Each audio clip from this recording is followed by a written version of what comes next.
Hey there, Son folk. Today we're going to talk about production tables. You got to have a production table if you're weeding vinyl, if you're cutting vinyl.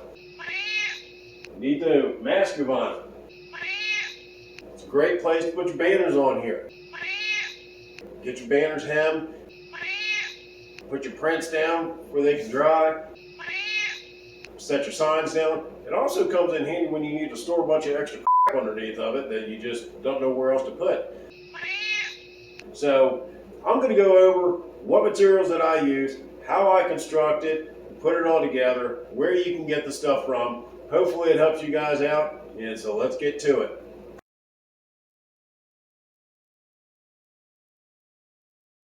Okay, so let's start with the easy part.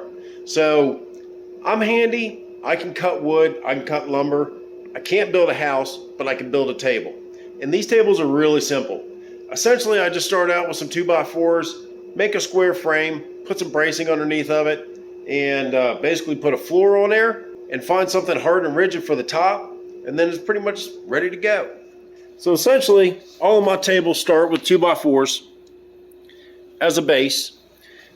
This is the new baby table, the one that broke my toe. That one. I'll get to that in a second. So essentially, this is 5 feet long, 43 inches wide. The reason why this one's 43 inches wide because I wanted to match it up with my light table. This table, on the other hand, is 48 inches wide. So you'll have to obviously do a little bit of figuring here for your frame. But essentially, you just make a 2x4 frame, and then my bracing runs. You can see my my marks there. I have vertical bracing that goes this way, and I made 2 of those. One for the bottom, one for the top. On the bottom, essentially that's just a sheet of 1/8 inch, 1/2 inch OSB sheeting, and essentially it's just there so that I can put more crap underneath. Make 2 identical frames, and then what I like to do for my sides is I take 2 pieces of 2x4 and I do this, one this way and one this way. And essentially what I do is I just screw them to themselves. So I've got 1, 2, 3 screws that hold that side piece on. Holds it together. Now what that does when you do that kind of bracing is it won't allow the table to shift or move. It's probably one of the sturdiest legs that you could buy, as opposed to buying a 4x4. Doing it this way, it's relatively cheap and it works really, really good. So you can see with my legs, this table does not move. It doesn't shift, it doesn't shimmy. So when you build your legs like this, it won't allow any vertical or horizontal movement when they're all secured to each other. So keep that in mind.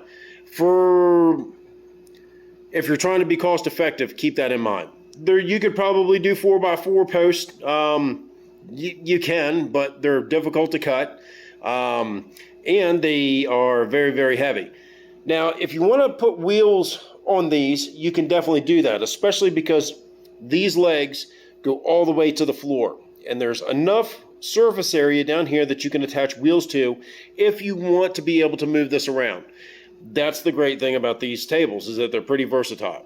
So once you got your tops and your bottoms, one thing that I like to use, this is 1/2 inch MDF, medium density fiberboard.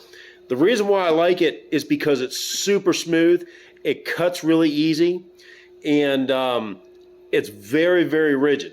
So you can see on the top here between my braces, I have about 19 inches in between here. And I can literally sit on this table and it's not going to move. It will not move. That MDF is super, super sturdy, and it's relatively inexpensive. The MDF, I know you can get at Lowe's or Depot. The same thing with the 2x4s. You know, all this stuff you can pretty much pick up at the local home improvement store. And you can also get the acrylic. Now, these are wet acrylic. The reason why I have white is because I get them from the sign supplier, and essentially when I made this table, I had leftover white, so that's what I ended up using. This acrylic is actually 3/16, And you can use 1/8 inch, you can use 3/16, you can use quarter. It doesn't really matter. But I think this was just the more cost-effective way to go ahead and get these produced. So again, 43-inch by 5-foot table, and with the bottom, the OSB, the MDF, and the acrylic, I probably have about 150 to 175 bucks into this table. Now, when you move over to something like this, start the frame the same way. I have 2x4 frames, or 2x4 framing along the bottom and the top. I made 2 identical pieces, and you can see that this table is 13 feet long by 4 feet wide. And so you got to actually add some extra pieces in there. So essentially, the end of my 10-footer on the inside is another 2x4 brace. And then that just gets screwed to the brace, and then this piece gets screwed to the other piece. Once all that is done, like I said, do your flooring. I recommend doing spacing about every 3 to 4 feet. 4 feet is probably about as far as you're going to go, and this table will probably support well over 1,000 pounds, thousands of pounds, not 1,000 pounds. I guarantee that it'll support thousands of pounds. So I'm going to sneak up underneath here, and so you can see the cross bracing in here.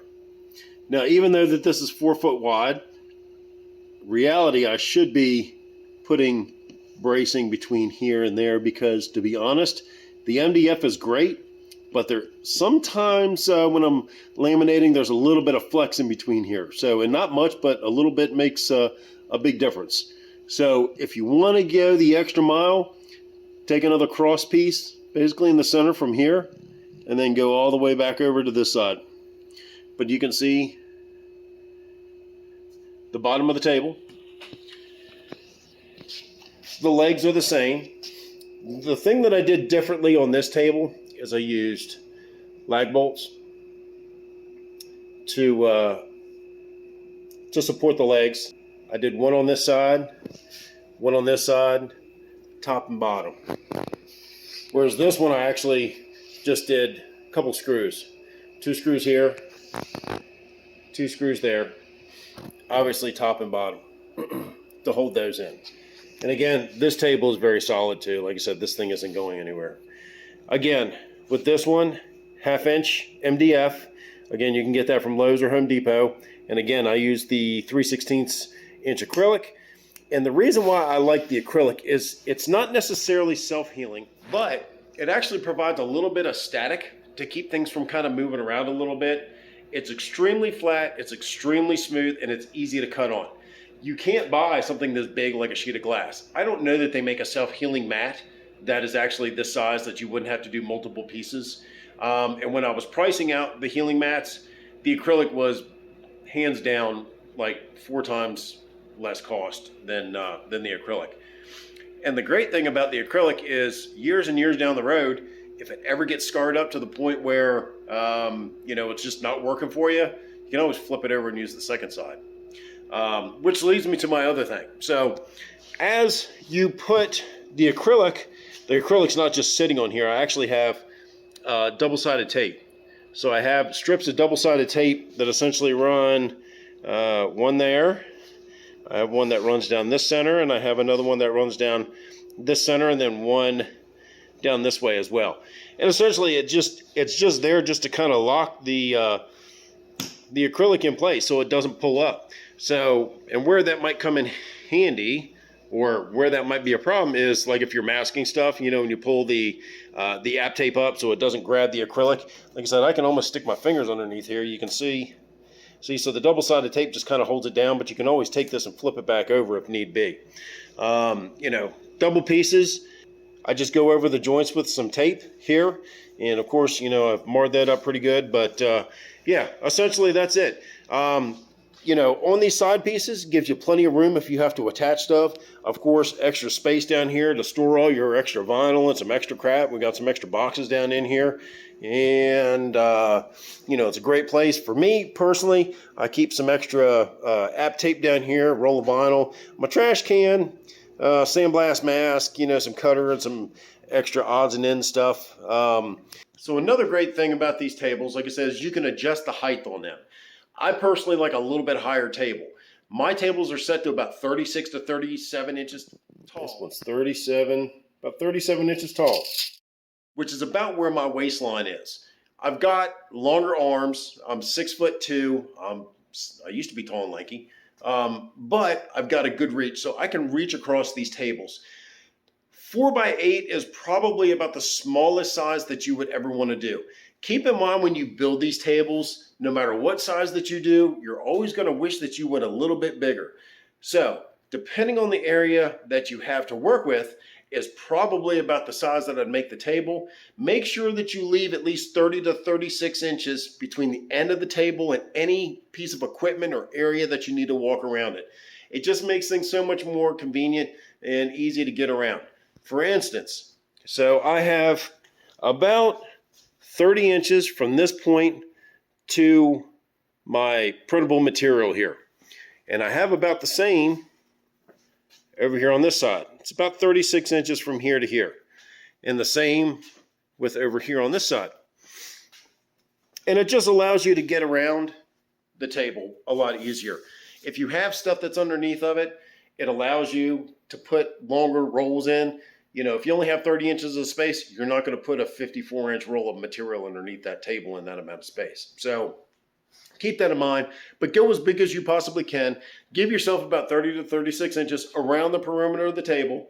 Like I said, I like my height a little bit taller than what most people do, but what I would suggest is go to a kitchen table, and get a measurement. Just see what's comfortable that doesn't hurt your back. I'm old. That stuff hurts me. I don't like it, and I don't like to do it if I don't have to.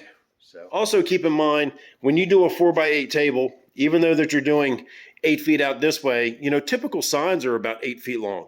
And when you have additional stuff like my application tape, which is, it's probably about 8 inches right there. Plus with, this is about 10 inches or so. So, just give yourself as much room as you possibly can. And about the broken toe thing. So the MDF is really, really heavy. Don't drop it on your toe. It will break your toe. Ask me how I know. So on that note, I hope it helps you guys out. Again, this is Sean the Sign Guy. If you all have any questions, comments, anything else, feel free to leave them down below. And don't forget to like and subscribe if you haven't already. And until next time, see you, sign folk.